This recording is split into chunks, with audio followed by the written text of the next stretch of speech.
say how honored I am that I get to share this series with you, these conversations around recognizing the amazing things happening in the workplace. And yes, there are amazing things happening in the workplace. And I get to talk about that every other week with a special guest. Some will be my fellow colleagues here at Work Human. We'll also invite experts in. As a matter of fact, we want to hear from you.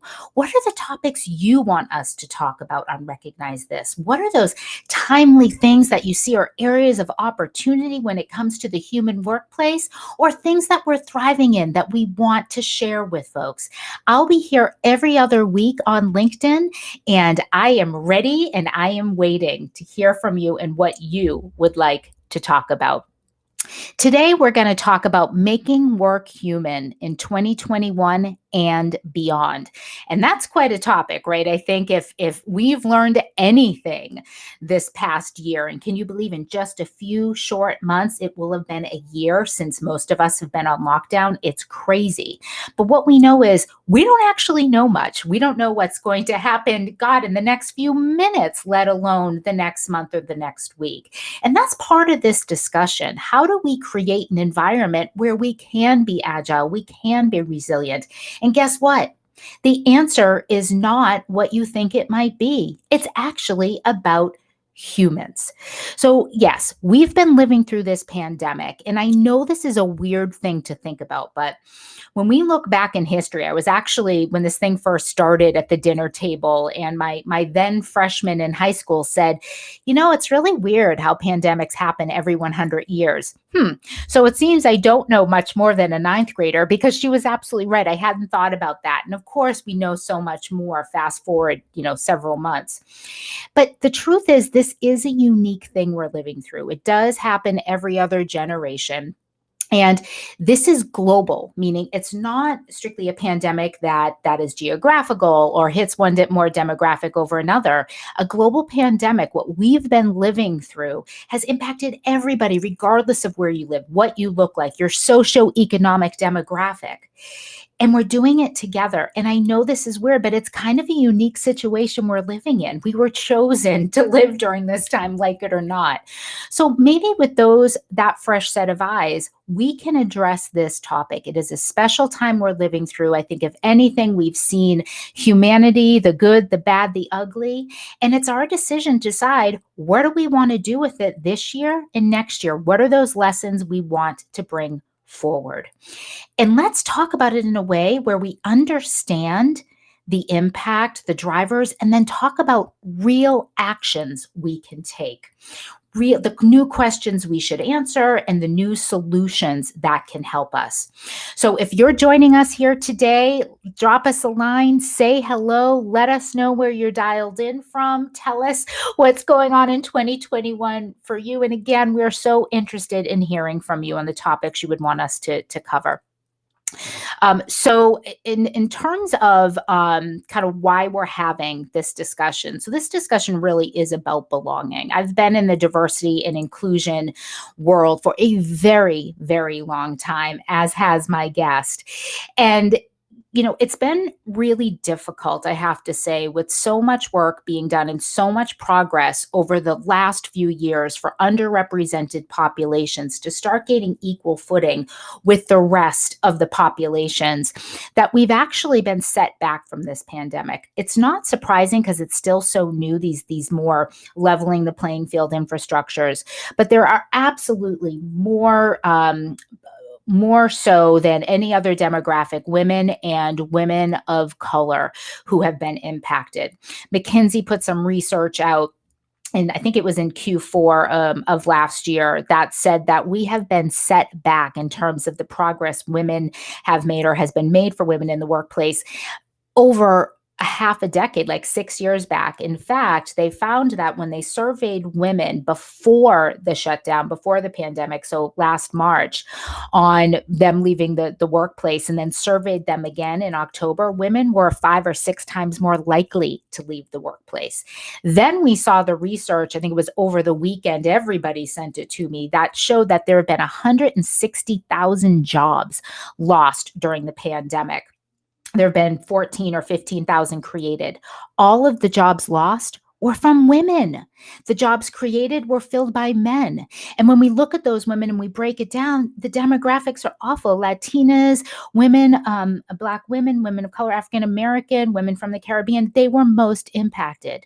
This is not fair. This is not okay. It is not okay that we are once again creating a culture where you have to choose between the life at work and the rest of your life with your family. It is not okay. We are better than that. So I cannot wait to talk more about that. So I have invited my friend.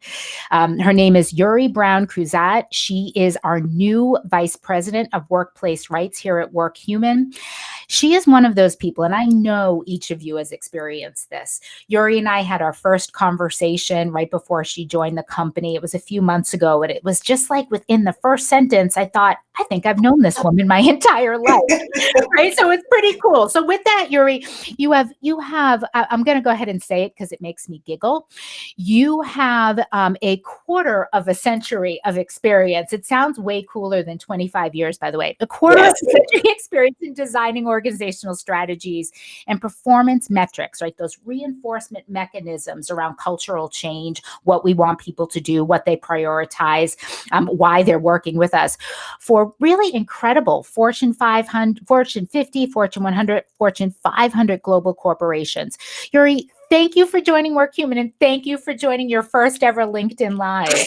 Thank you, Patti. I am absolutely thrilled to be here. You know this, and it was the minute we talked, it was like we were sisters from another mister. I really felt connected to you. Well, we just have aligned values, and we're both, committed to the same thing: making the workplace be human. We sure are. And, before we jump into that, Yuri, you're so awesome and fascinating. And it's always nice to know who we're talking to. Can you tell me a little bit about, I know all about you, but it's probably better coming from you. So can you tell us a little bit about yourself and what does it mean to be the head of workplace rights at WorkHuman? What's that all about? Wow. Well, thank you again for having me. And I'm actually in the middle of a move, if you can believe it. I moved cross country from Chicago to Silver Spring, Maryland. Because it's a pandemic, why not? Yeah. Why not? Take a new job in fourth quarter, why not? But I knew, how you know what you know what you know. That's what my mom used to say to me. She's 90 years old, bless her heart. And she would just say there's a steadiness that you know about making a decision when you have peace around it. And when I joined WorkHuman, I knew that the Charter of Workplace Rights, which I'm in charge of, is so connected to the work that I have done for a quarter of a century without even really having to plan. I mean, like, how serendipitous was that, right?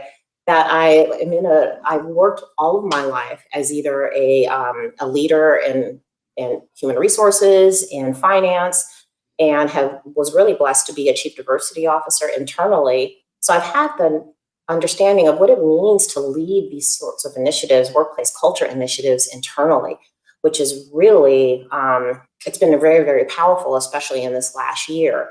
So I've had a real interesting lens to look at this, both from an internal chief diversity officer point of view, and also as having my own firm as an external consultant, global firm.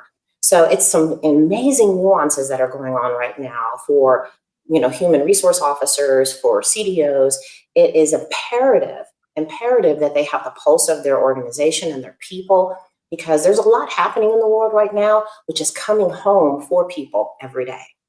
It's so true. There is so much happening. Come on. There's so much more than a pandemic. And that's the scary thing, right? Who could say that? There's so much more than a pandemic. And it's been, for some of us just scary and quite frankly boring. But really for so many more people, it's been terrifying and fatal. This is come on, Yuri. Like, can you think of anybody you don't know who knows someone? It's unbelievable, right? Who has hope. No, I was just actually thinking about a friend of mine, a leader. So imagine, anyone going to work right now, just trying to balance this is difficult. He just happens to be a global leader and had 11 people from his family die of COVID last year. Oh my God. It just came back to remembrance. 11 people. One Saturday I called him. He was on his way to a double Zoom funeral. And A then on double Monday, doom funeral. a Take that double in, people. Yeah. Yeah. so there's a lot happening, for people to, they need a true north, They and do. oftentimes our organizations are the next best place for us to sort of rest in because there's so much that's going on and confusion that's going on around us. Yeah, and let's talk about that a little bit, right? So here we are, we have political unrest, it seems, on every corner of the globe, right? And especially in the developed economies, which is terrifying because the developed economies, of course, determine the global economy. So there's a lot of socio-economic, cultural divides going on, regardless of where you are, if you're in this country or somewhere else. And the world is watching. And that has absolutely impacted who we are as humans, losing loved ones, like you said, political discussions that are just crazy. And work has become a safe haven. And I remember this a few years ago when Me Too started, right? And getting all these calls from CHROs going, I cannot believe I have to host a town hall about this. What do I do? And then, it just went from there. And now it's almost become commonplace in most countries. Not only you go to work so you can pay your taxes and your bills and afford to live somewhere, but like in the US, it's also the place where I have to have health insurance, right, for my family. And now we're adding on safe place. And so here we are in this shared experience, and we know that there's really no trust with politicians, although in many countries we elect politicians, we're not necessarily trustworthy of them. We don't know what their agendas are, right? So that's scary. This has elevated trust to business leaders, which wasn't that high beforehand. And yet here we are, you and I have been in management consulting, we have been business leaders. I don't remember ever planning for a pandemic as part of my leadership. Certainly after, September 11th, that changed in terms of crisis management, right? That pushed it forward, but not pandemic. And absolutely, Yuri, as much as we talk about DEI, I haven't really thought about or maybe put the mechanisms in place around this whole thing about this safe haven to talk about stuff. So what are you seeing in terms of impact? So we'll talk about the kind of power shift stuff, right, that you started alluding to, but what are you seeing in terms of how this is manifesting from a work conversation, working while human, right? How are you seeing some changes because of the shared global experience? Sure. Well, I'm seeing changes and I'm seeing disparity, if we're really honest, right? Mm-hmm. Those that are frontline workers who are not in office settings are still having to find their way to successfully negotiate the pandemic within their workplace. And oftentimes some organizations haven't created that environment of physical safety quite yet. So people are left on their own to figure out, how do I stay safe? Those of us who are working at home are trying to balance, having children at home with us. We have spouses at home with us. Everybody is working in the same space. I was fortunate enough for my husband to actually be able to be out of the house today so that we wouldn't hear each other on conversations, So it's impacting our productivity. It's impacting our ability to stay connected in the organization. It's impacting, I think, leaders' ability to know how to lead differently now. You can't rest on your old traditional way of managing anymore. You have got to now dig a little deeper and become more of an empathetic leader in your servant leadership journey, because it's absolutely essential that you understand the circumstances and conditions that are surrounding your workforce. If you don't, if you act like nothing is happening and this is business as usual, we're just moving to a virtual environment, you would have missed the entire opportunity to make an investment in your most valued asset, which is your people. Yeah, it's absolutely true. And you and I have been having some conversations separately a lot around the work that you're doing with the workplace rights inside and outside of the company. And the whole thing around this shift from employees as assets to the acknowledgement that these are your biggest competitive differentiators, these human beings. Yeah, absolutely. Right? Yeah, correct my language, because it is a competitive differentiator. Talent is that. It is. And listening to you, Yuri, it's really driving that home, right? These human beings are your biggest competitive differentiator. And if you continue with the Taylor-esque top down, I'm a hammer, everyone's a nail. Command control. Yeah, Yeah. exactly. Good luck staying in business, right? And we look across our customers who, you're getting to know really well and seeing, gosh, no wonder they're thriving, right? They are practicing servitude leadership. What's really been interesting, you and I, again, we've been at this game for a while because we started working when we were 4. It was wonderful.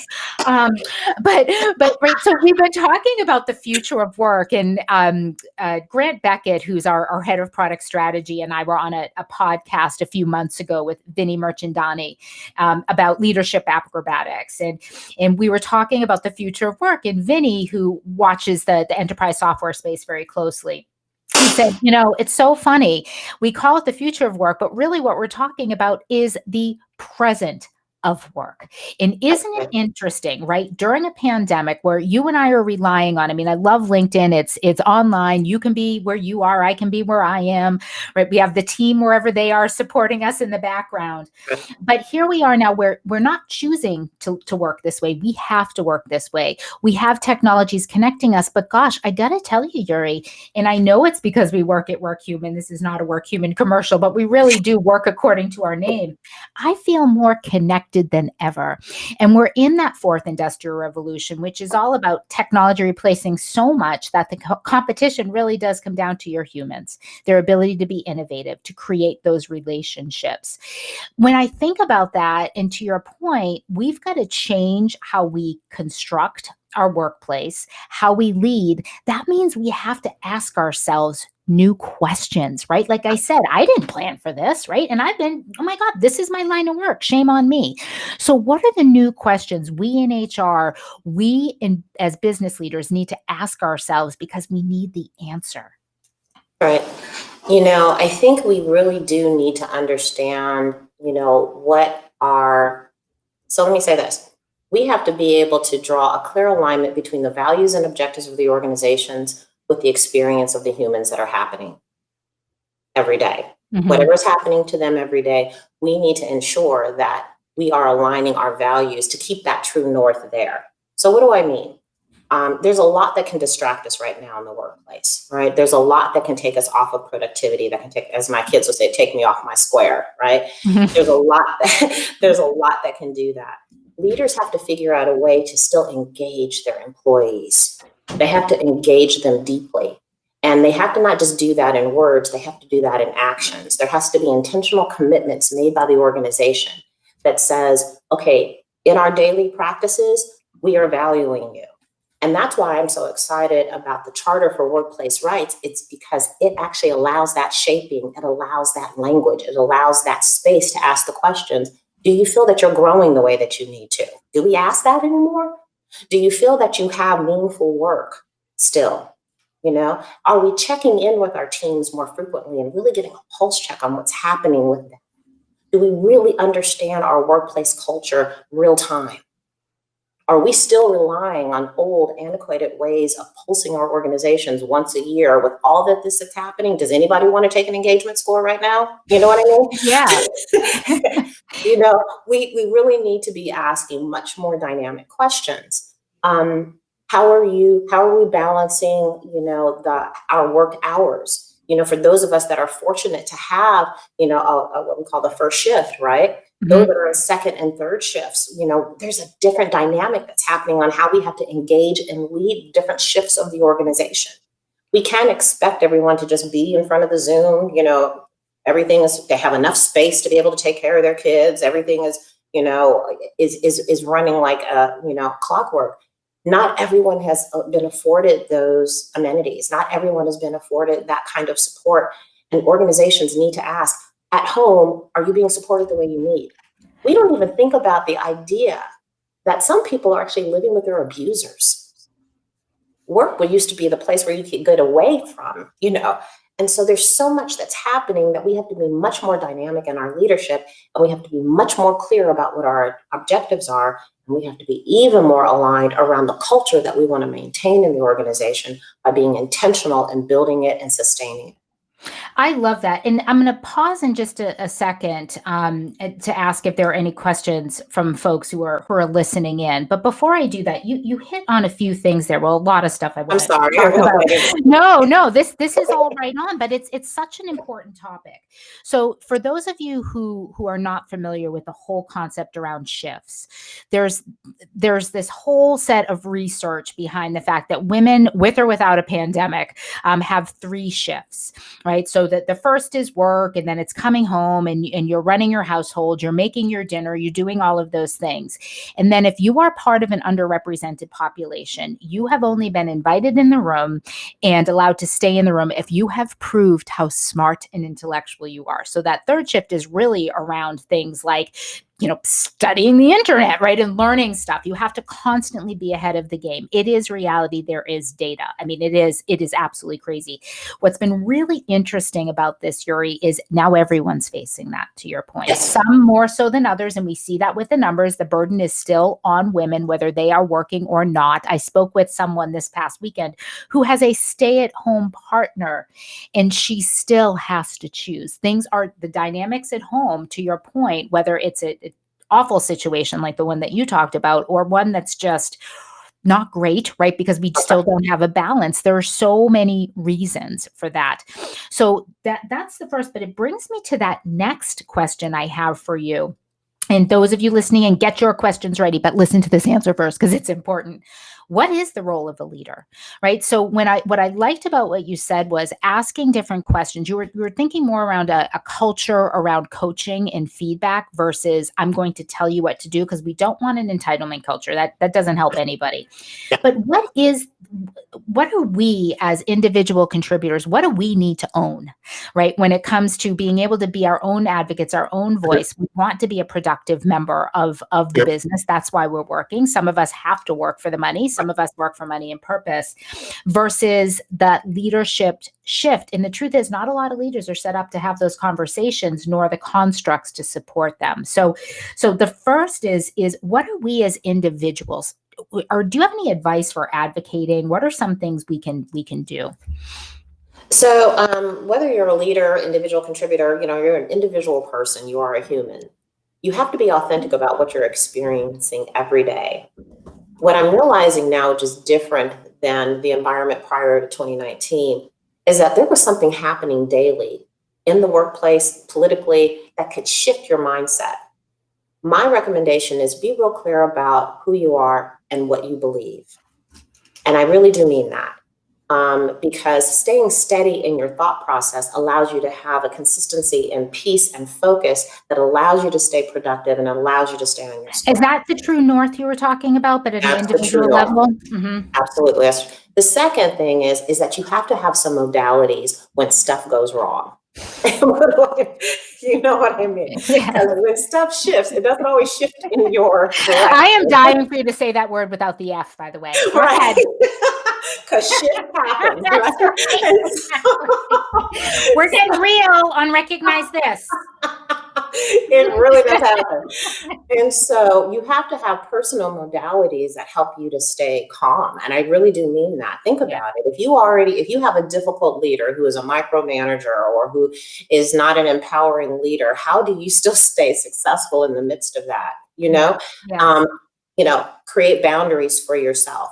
Know when you're going to take calls from people.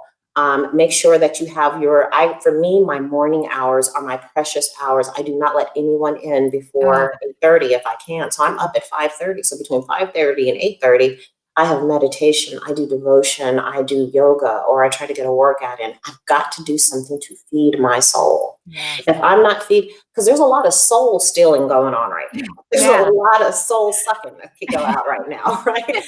So I'm trying to replenish. And I think as an individual contributor, you really do need to know your thresholds. Gone are the days of that hard work. It's about productive work. It's about smart working. It's about creating the collaborations that help you and that support your initiatives, not being alone in all of this. Sometimes, especially for introvert personalities, this is more time to even just come even more insular. Sometimes we have to work outside of our comfort zones. reach out to the different communities within your organization, reach out to to trade communities within your area of expertise that just help you to refresh your thinking about how to do your work. That is your responsibility. When you have, you know what I mean? Yeah. Organizations can do so much, but you yourself have to think about, how am I going to reinvent myself in this space? And that's keeping fresh ideas. That's keeping myself aware of the trends that are going on. That's getting confidants, to help you to examine even your own work or your own behavior to make sure that you're doing the things that are still keeping you, productive. I love that. And you answered, Roshni Patel got a looks like a set of questions from someone in the audience, and you really did answer them and I just want to touch on the last bit. So for those of you following along, it's what was a practice you're putting into place for yourself or your team that's helping you work toward progress? And so Yuri, what you just shared was right on, right? It was that intentional, create the space for yourself and just take it, right? That is your space. That is what you need to set your personal table for success. And you're doing it every day, not once a week, not once a month, every day. And the days I don't do it, I feel it. You feel it, which makes it then more, this is fuel, right? We're humans. We live off of fuel, not just physical, right? So working out and food, but emotional, mental. Let's face it, we're all going through this, right? It's crazy. And there's a term, and I don't remember what we're all facing, and it hits us at some point with the pandemic. Right. The other thing I want to hit on, we have one more question that I wanted to ask you before, we have to go. And of course, I think we could probably stay on and do this all day, which might be our next role that WorkHuman asks us to play. You're welcome, public. But that last thing that is about this question, and Roshni, thanks for posting this because it's so important. And that is, how are you measuring? And what I heard you say was a very different set of measurements that I would have heard from someone pre-pandemic. So before, it was absolutely, and we're seeing this even in our own data, right? Things around those hard measurements around contribution and, working day and night. And isn't that great? And you're saying, whoa, whoa, whoa, whoa. My measures are, what am I doing intentionally that will enable me to not only live my best life, but do the best work of my life? How often am I setting that table with the things that I know work for me and for my team, right? It's a different set of measurement that's based on what you can control, and it's immediate. That's different, Yuri, than what I would have heard a year ago. That's huge. That's massive. Huge. Yeah. And leaders have to create the safe space for people to do that examination. Yes. And that's the thing that, oftentimes if you aren't, unfortunately, a lot of leaders are managers. They've been promoted because they manage a process or function. Lead, yeah. They may not know necessarily how to lead and inspire. Yeah. And one of the things that's really critical, and that's why Workplace Rights is such a great opportunity to sort of talk about, it gives guidance. It provides the solution for getting the workplace culture that you really will allow your teams to thrive. Again, not a commercial. I'm just talking really from the space of a movement. We can't be the same after all of this. Yeah. We have to be different after all of this. And that difference is intentional. And so how we measure productivity, how often we tap into knowing what it is, checking in with our people to say, what does progress look like? Suspending maybe some traditional ways of what our goal setting is, and maybe integrating some more personal, achievements and goals in there. We got to be thinking much more dynamic as a leader, much more agile as a leader. It's true. And it relates to the last question, which was, many of us are working remote for the first time. And that's not going to slow down. And even when people head back to the office, it will be in a phased approach. There are some companies that are saying, forget it, right? That the real estate ain't worth the cost, or we're still actually getting better performance. And others that either they are just like it better, right? Being physically together, or they require being together. But while we're still remote or going to a hybrid model, you just talked about many of the ways that you can go from manager to leader, how you can enable your team for success. Is there anything else you would recommend to keep that engagement, to keep that culture, while not using it as a Band-Aid, but as that next step with the present future of work? Yeah, you have to really create moments that matter. Yeah. Gone are the days of just checking in to do the checklist of the goals, right? I actually started my meeting with meditation about 2 weeks ago. not religious. It's not that. It was just more of a centering exercise because we run from Zoom to Zoom to Zoom to Zoom. And I just really, and we were getting ready to do a design session, and I thought it was absolutely necessary for people to be present. Mm-hmm. If there's anything else as a leader, we're always thinking, I know, a couple weeks ahead, 3 weeks ahead, forecasting and preparing. This is a time to be present. Doesn't mean that we still don't have planning, but we might miss something. Yeah. And I just really hope that we have the ability as leaders to just sort of have that personal examination that says, wait a minute, am I being present with my people equally? Am I looking to see what's going on across everyone's circumstances and issues? Am I leaning into my own shortcomings and recognizing maybe that I might have some blind spots? This is that time for us to get better. It's not about perfection, but it is about progression. And that's critical. Let's close with that thought, actually. I love that. And look, we as leaders, we in this space have been saying this for a very, very long time. We as humans do not expect, look in the mirror. I don't expect perfection from the people who lead us. I do expect progress. I expect intentional progress. When you aim for perfection, you don't do a darn thing, right? Because you're waiting. So we're humans, we evolve, therefore our world evolves. Yuri, thank you so much. This has been an incredible, absolutely incredible discussion. I've taken way too many notes, which I'm really excited about. I can't wait to have you back. Thank you everybody for joining. We will see you in 2 weeks where we will be talking about work-life harmony. Pretty well related there, right, Yuri? Okay. Particularly for working parents. I've met many people's families now, which is one of the pluses of Zoom, right, and being in a pandemic, but it's hard to live through that reality. So looking forward to that. Yuri, thank you so much for your time. Thank you everybody for tuning in, whether it's live or in the recording. You know where to find us. We're on LinkedIn. We are on Twitter. Look us up for WorkHuman. Connect with me. Really want to hear from you, want to hear your tough questions, because we are not afraid of the tough conversations. That's when change happens. Thank you, everybody. Really appreciate your time, and we'll see you in 2 weeks.